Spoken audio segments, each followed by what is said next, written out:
Terima kasih sudah klik video ini. Aku ucapkan terima kasih buat kalian yang sudah klik tombol subscribe.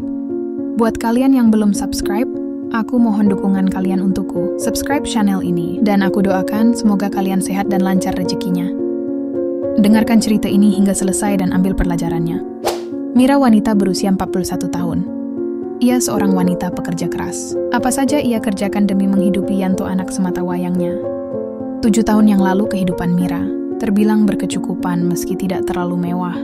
Namun semuanya berubah drastis ketika Wahyudi, suami Mira, meninggal dunia.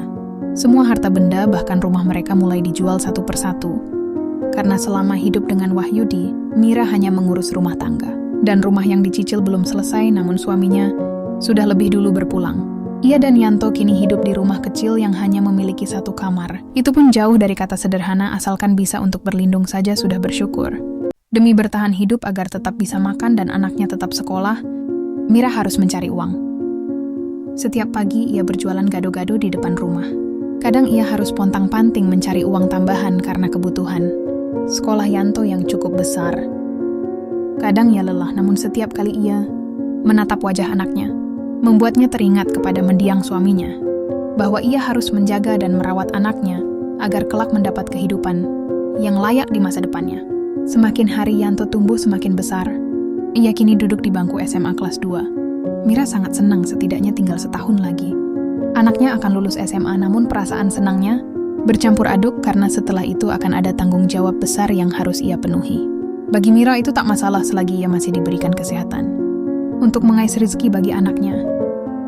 Kadang terpikir untuk menikah kembali dan sempat ditawari menikah lagi, namun Mira menolak karena ia ingin fokus menyekolahkan Yanto.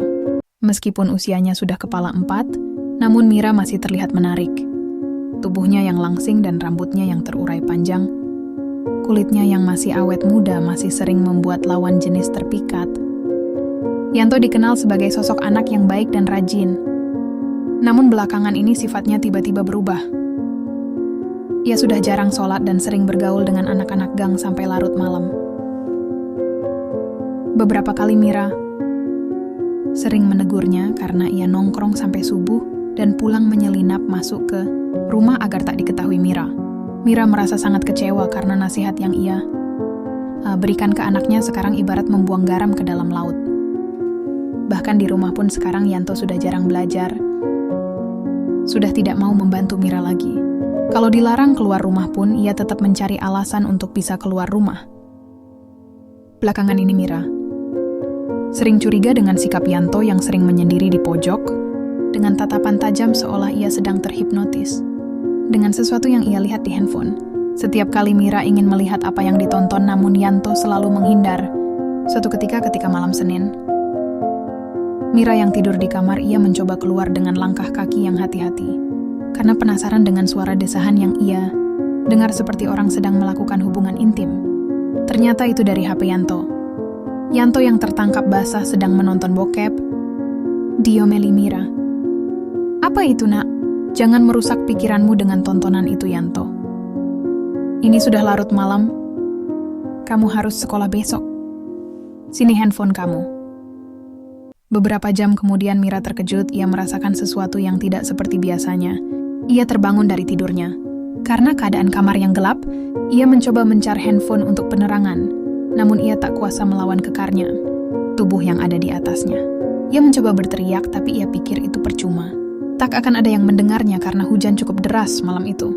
Dari postur tubuh dan suara, meskipun dalam gelap, ia tahu betul siapa yang tega melakukan itu padanya. Ia hanya pasrah terhadap apa yang terjadi pada dirinya. Ia hanya bisa menangis dan tak menyangka anak yang ia kandung dan ia besarkan tega melakukan hal itu kepadanya. Keesokan harinya Yanto mencoba bersikap seperti biasa, namun Mira tak kuasa melihat wajah anak yang ia besarkan dengan susah payah tega berbuat keji kepadanya. Mira mencoba untuk melupakan hal itu dan mencoba memperbaiki lagi hubungan yang sudah renggang antara ia dan Yanto. Karena setelah kejadian itu, beberapa bulan ini ia melihat sepertinya Yanto merasa bersalah dan mau berubah. Namun ternyata Mira salah. Yanto kembali berulah. Malah kali ini ia cukup beringas seperti orang kesetanan. Pagi itu ketika Mira selesai menyiapkan dagangannya dan hendak mandi karena seperti biasanya, sebelum jualan ia sudah berpakaian rapi dan bersih. Yanto tiba-tiba berusaha masuk ke kamar mandi. Mira mencoba melindungi dirinya dengan mendorong pintu kamar mandi. Namun ternyata tenaganya Yanto yang cukup kuat mampu mendorong pintu hingga terbuka. Yanto dengan sudah tidak malu lagi. Ia menarik handuk ibunya dan berusaha melakukan perbuatan keji itu ke ibunya. Mira yang sudah kehabisan cara. Ia kali ini sudah tidak berpikir panjang lagi. Ini berteriak sekencang mungkin. Tolong! Tolong saya! Selang beberapa menit tiba-tiba terdengar suara dobrakan pintu dari luar. Astagfirullah. Yanto! Terlihat beberapa tetangga dekat yang berusaha masuk ke dalam rumah Mira. Karena suaranya meminta tolong, mereka tak punya pilihan lain selain mendobrak pintu depan yang masih terkunci dan mendapati Mira dan Yanto di dalam kamar mandi. Mira berusaha menutupi tubuhnya kembali dengan handuk, dirangkul oleh beberapa tetangga, ibu-ibu warga sekitar. Ia diselimuti dan dipakaikan baju. Mereka berusaha menenangkan Mira yang saat itu pucat, gemetar dan hanya bisa menangis menahan perasaan sedih bercampur malu. Sementara Yanto, yang saat kepergok hanya menggunakan atasan tanpa memakai celana. Ia ditarik, dipakaikan pakaian, kemudian dibawa ke pihak yang berwajib untuk diproses.